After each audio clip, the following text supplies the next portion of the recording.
Bonjour ou bonsoir, chers amis, chers téléspectateurs. Ravi de vous retrouver sur cette nouvelle vidéo. Aujourd'hui, nous allons parler surtout du Sénégal, aborder un sujet qui me semble intéressant et aussi aider à beaucoup de nos suiveurs sur Internet de mieux comprendre ce qui se fait au Sénégal. Parce que comme beaucoup d'entre vous, certains d'entre vous n'arrivent pas à comprendre vraiment ce qui a été fait par Macky Sall, parce que la plupart du temps, les messages ont été véhiculés dans des langues locales, surtout en Wolof. Mais nous, dans cette chaîne, on va essayer aussi de donner aux internautes qui sont dans d'autres pays de savoir ce qui se passe chez nous. Et d'ailleurs, on va après vous montrer quelques petites vidéos. Nous allons d'abord commencer par des séries de vidéos comme ça pour vous mettre au courant de ce que Macky Sall a fait. Bon, maintenant, au Sénégal, le Sénégal est un pays, tout le monde sait que la population est quelque part rebelle. Mais je pense que Macky Sall a été victime de deux choses. Euh, un, d'abord, je pense que son parti n'a pas bien communiqué, ou bien son parti n'a pas bien défendu ses projets, puisqu'il est avec un parti politique. Normalement, ce sont ses militants qui devaient en tout cas être au créneau, monter au créneau, vulgariser ses œuvres, ses réalisations à travers le monde et expliquer en français, parce que là, je pense que là où le PASTEF a pu, comment dirais-je, damer le pion au parti au pouvoir, c'est en infiltrant la presse internationale. Des chaînes comme RFI, des chaînes comme France 24 qui passaient tout leur temps à diaboliser le président Macky Sall. Peut-être que le président Macky Sall, à un moment donné, n'arrangeait pas leur politique et voulait coûte que coûte diaboliser Macky Sall sur le plan international, ternir son image pour que les gens disent que voilà, Macky Sall a été un dictateur ou bien Macky Sall a fait ceci. Or que, au contraire, ce que Macky Sall a fait dans le pays, au Sénégal, il n'y a pas un président, depuis Senghor jusqu'à Macky Sall, il n'y a pas un président qui a réalisé ses œuvres. Et on va vous le montrer dans les vidéos. D'abord, on va parler de l'embellissement, comment la ville de Dakar a changé de visage, comment même les communes, d'une manière générale, ont changé de visage. Parce qu'il n'y a pas une commune au Sénégal où Macky Sall n'a pas quand même investi ou bien mis des infrastructures dans toutes les communes du Sénégal. Macky Sall, quand on peut parler aussi des autoroutes. Avant Macky Sall, il y avait pratiquement que 50 km ou bien 40 km d'autoroute au Sénégal. Mais aujourd'hui, Macky Sall a dépassé Dakar et est allé dans toutes les capitales régionales à partir des autoroutes. Macky Sall aussi, tout le monde connaissait avant qu'il venait au pouvoir, le Sénégal n'avait pas suffisamment d'électricité. Certainement, des fois, on peut rester une journée sans avoir d'électricité ou bien rester 4 heures de temps sans avoir d'électricité. Mais quand il est arrivé, il a changé complètement la politique énergétique du Sénégal. Qu'est-ce qu'il a fait? Il a fait d'abord le mix énergétique. Il y avait la Sénélec, la Société nationale de production d'électricité, qu'il a mis un partenariat public-privé.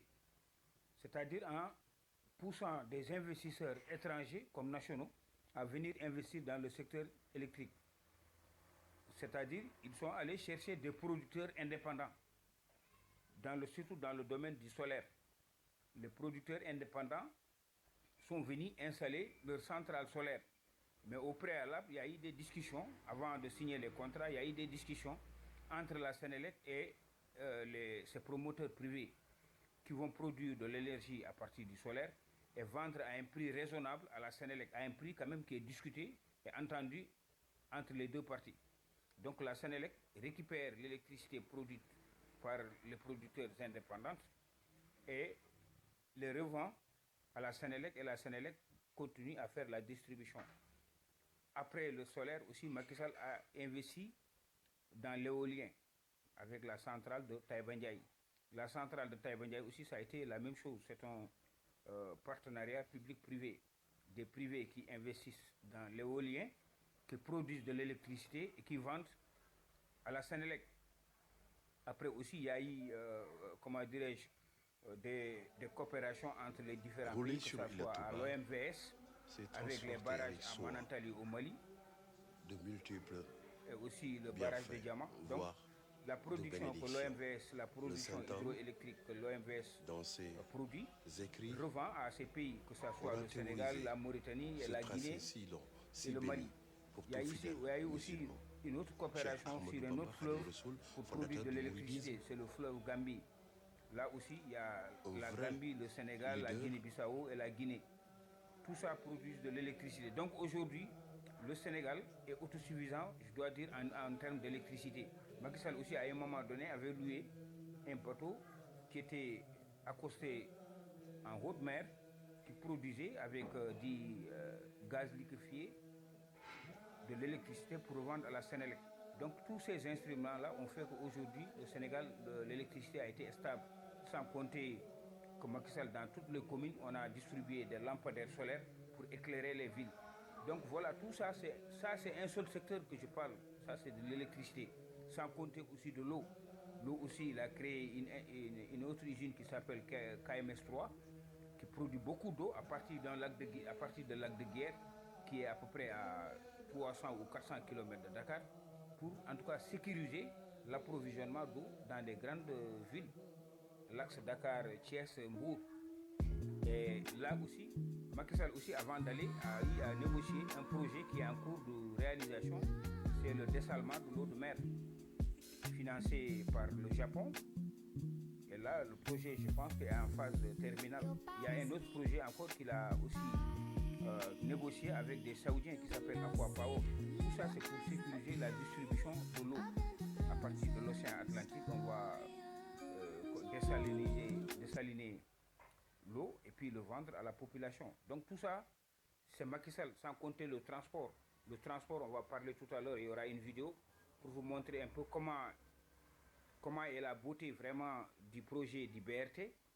Ça aussi, c'est l'œuvre de Macky Sall en voyant que le Sénégal, le pays est en train, en tout cas le poids démographique, parce que comment dirais-je, la population est en train d'augmenter. Chaque 5 ans, la population est en train de doubler. Donc Macky Sall a été préventif en créant d'abord le TR. Il a créé le TR, le train express régional aujourd'hui est devenu une réalité dans la capitale.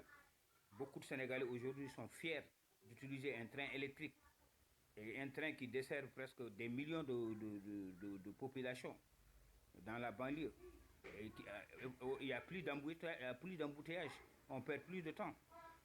Après le TER, il a aussi mis en place le BRT. BRT aussi, c'est une ligne de bus climatisée, Wi-Fi, luxueux, qui peuvent transporter de la banlieue jusqu'au centre-ville. Aujourd'hui, c'est devenu une réalité. Macky Sall aussi a été l'artisan du pétrole sénégalais qu'on parle aujourd'hui. Parce que si on parle de pétrole, on doit parler certainement de Macky Sall. C'est Macky Sall, si vous regardez dans le site, il y a une vidéo où on a consacré l'essentiel sur le pétrole. Donc ça aussi, vous pouvez aller voir comment il a fait pour mettre en place tous les mécanismes qu'aujourd'hui le Sénégal soit producteur indépendant du pétrole, sans compter aussi du gaz qui nous lie avec la Mauritanie. Et là aussi, dans son génie politique, bien diplomatique, il a eu à négocier avec la Mauritanie. Parce que le gaz là se situait entre les deux pays, à cheval entre les deux pays. Donc ils ont négocié avec la Mauritanie pour faire du 50-50. Aujourd'hui, ce projet en cours est presque en phase terminale. Sans compter aussi de l'embellissement des communes avec les pavés.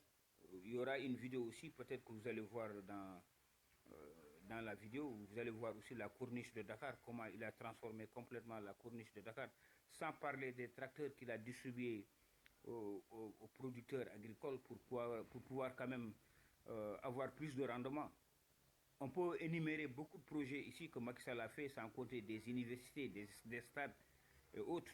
Donc on ne peut pas énumérer tout ce que Macky Sall a fait aujourd'hui en termes de... Je crois dire que c'est un bond en avant.